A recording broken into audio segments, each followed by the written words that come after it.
Amen.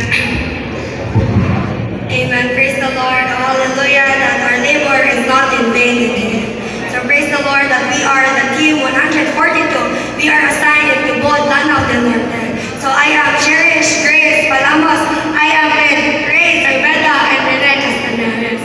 So praise the Lord that a number of baptized is 7 and number of meetings established is home meetings is 5 and Lord Jesus, small group meeting is 2 and FR is 12 and the children's meeting is 1. So the Norman says that the recovered of my son is 3 and the prospect trainees naman is 5. Salamat sa Ginoo mga igsoon.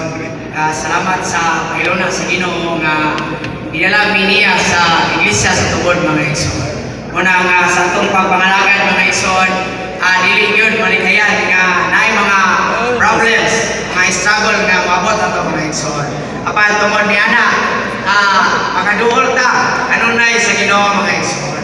Muna nga bisan sa mong pag-preach sa gospel, naging mga tao nga dili mutuo or mudawat sa kinabuhi sa Ginoo mga igsoon. Napagani time na ilabahan pinuntahan mga igsoon.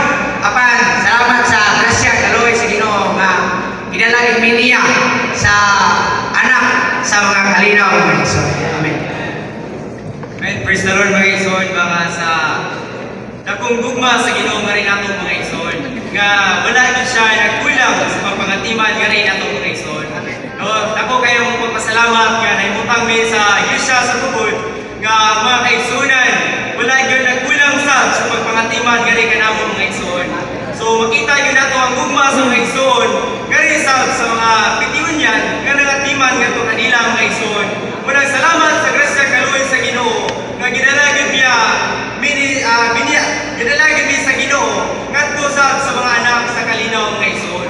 No, salamat kayo sa kaigsunan sa tubod mga igsoon nga makita gyud nato ang gugma nila sa Ginoo mga igsoon nga dawin mi mo kwadto sa ila aron sa tuyo nga magkikambitay sa pulong sa Ginoo. Makita gyud nato ang ilang dagkong misil mga igsoon ba nga tungod sa ilang gugma nga naa sa Ginoo.